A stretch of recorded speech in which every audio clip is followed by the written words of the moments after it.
If you need any Xbox or PlayStation codes or anything gaming related, check the referral links down in the description. They'll take you to g2a.com. They already have a discount on most of their goods already, and with the code CHES at checkout, you can get yourself an extra 3% off as well. Hey guys, how's it going? Chez back again, and welcome to episode number 90 of the Career Mode Road to Glory here on FIFA 15. We start with a game in the Capital One Cup, this time against much tougher opposition. Last time in the first round, we found ourselves playing against Luton Town of League 2, and they took us to extra time. So we're hoping for better affairs in this one, although much tougher opposition this time around. Premier League, Southampton. I'm starting a bit of a rotation side though, as were they, surprisingly. I thought Southampton would have taken this a little bit more serious than they did, and they're playing a very heavily rotated side. As you can see, they've got Sam Gallagher up top alongside Sims and Isgrove out wide, and then Wanyama's probably the only first team name apart from Nathaniel Klein that you'd have said Southampton had in that starting lineup. Unfortunately though, we don't get off to the best of starts. You can see Benik Afobe goes up for the header and stays down. He's going to have to come off, and he's going to be out for a short while actually with a hyperextended knee, I think it was, so he's going to have to come off, and Cassida is going to have to come on despite the fact that he's not fully fit. So that kind of puts on the back foot from the off in this one. Unfortunately, you can see just going to get caught there and lands really awkwardly and grabs hold of that right knee as he got clattered by the Southampton defender. But we're going to start with goal scoring chances in our favour. As you can see, I'm not really too sure what Cassida was trying to do there, but we get it back to Luke Berry. Good shot from him, and Gazzaniga gets another good save in, this time getting it back over the top of the bar out for another corner, which unfortunately nothing really came of. But as you can see, Cassida was getting himself involved despite the fact he was quite low on fitness, getting the ball over the top from Schmidt, our youngster that we brought in this season, and Gazzaniga with another very, very good save out for another corner. Nathaniel Klein can't quite keep it in, so we're going to get the corner whipped in from Lucio Razor. Up goes the defender, and we beat the goalkeeper this time, but there's a man on the line to hook it clear, so we could quite possibly be 2 or 3-0 up by this stage. So of course Southampton are going to go on the attack at the other end and have their first chance of the game here, although not after we've been able to get the ball off them and then play it into the box, and Casada puts us 1-0 up in front. So actually an extremely good header from the youngster there. He's not the tallest, he's only 5'8" or 5'9",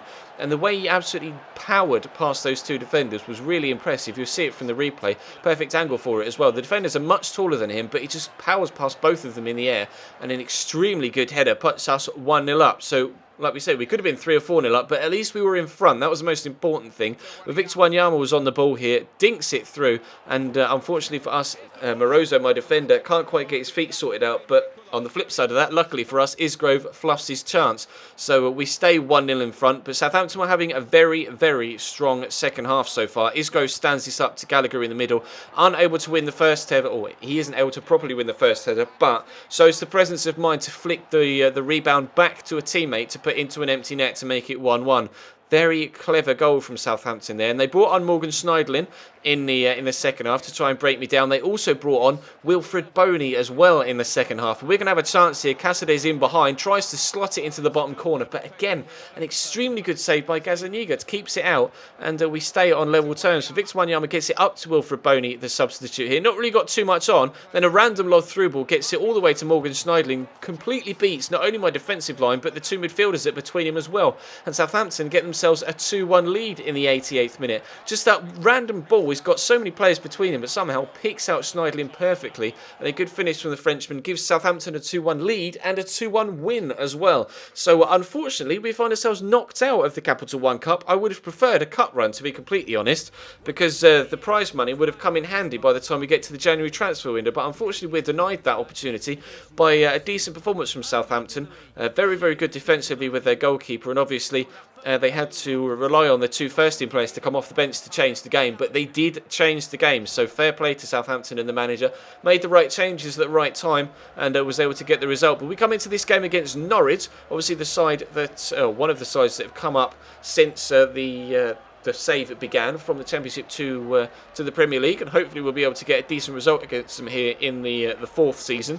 But I'm unfortunately having to rest Cassida again. I wanted to play him in this one, but obviously with him having to come off the bench in the Southampton game meant he was still tired. So actually Tom Elliott gets his first start for almost 18 months playing up top in this one against Norwich. So he's really going to have to try his best to try and force his way into the first team, because if we are going to have injuries up top or low fitness, I'm going to need players like Tom Elliott to actually step step up to the plate and put in some decent performances. And he works the ball nicely here to Aguadar, our new centre midfielder. And well, that's one of the best finishes we've seen from a youngster so far this season. And it was very impressive indeed. He's actually right-footed, Aguadar, but has a 5-star weak foot. Picks the ball up here, nice turn, and that is an extremely impressive finish. He's only 20 years of age. This is his first season at Cambridge United, but that is a very good finish into that top corner. And then we take a shock 1-0 lead at home against Norwich City, who you would have thought would have been the better side here. But we have had a very good start to the Barclays Premier League season so far, although Norwich were going to have a chance here to get themselves back on level terms. It's only the width of the post that stops them from doing just that. But you know, I like to play possession football, and we are going to work it out from the back here. Sporer is obviously a youngster we've brought in this season, extremely fast, as is Georgiev. Gets away here, left-footed though, so I made the conscious decision to turn back onto that left foot in that situation, and he squeezes it through the goalkeeper's legs to extend our lead to 2-0. So we head very much closer to the second half now, with only a couple of minutes remaining in this first period. Ricky van Wolfswinkel finds himself free on the far side after getting around the defender very well, and Ajija Afo has the header though, but it's very disappointing. Norwich were extremely poor when it came to having chances on goal in this first half, and they found themselves just trying to cross the ball in without really having any luck. So they tried to play it through the middle in the second half, as you can see. Again though, not really having any luck. It's a good shot, but it just slides away from the post and it ends up going a couple of inches wide, and we found ourselves kind of comfortable in this one against Norwich, which I didn't expect to find myself in this situation. Lewis Grabban though has the chance to make it 2-1, but unfortunately fluffs his lines. But they are going to get a second chance here. Ajija Afo working the ball about nicely, finding Gary Hooper, but a good save by Galese, our new goalkeeper, finds us keeping the 2-0 lead and getting ourselves a 2-0 victory. So we dust ourselves off after the home defeat against Southampton and bounce back with 3 points in the league. That, though, is going to be a much easier game than this next one. Not only are we against Liverpool, we're also away from home. So Anfield is not the nicest of places to go at the best of times, especially when you're a newly promoted side in the BPL. But we are having a decent start to the season. As you can see, we sit 3 points clear of Liverpool and are up in third position in the league. It won't last. I know it won't last. We're just enjoying it whilst we're up there. But we're clearly good value for that league, or that league position so far this season. But I'm not sure how long our form is going to be able to continue. We've had our first setback with that defeat against Southampton, but at least we're able to bounce back with a win against Norwich. But this is a completely different test altogether. Cassidy's back in the starting lineup though, alongside Georgiev. We had a nice full week's break between the Norwich game and the Liverpool one, so everybody was back to full fitness, apart from obviously Benny Kafobe, who's still injured. But obviously, we're going to try and get a decent result away from home against Liverpool. We got a draw against Chelsea, although albeit against 10 men, but and that was at home. But I still felt confident here coming away to Liverpool that we could get something from the game. But Fabio Borini has the first chance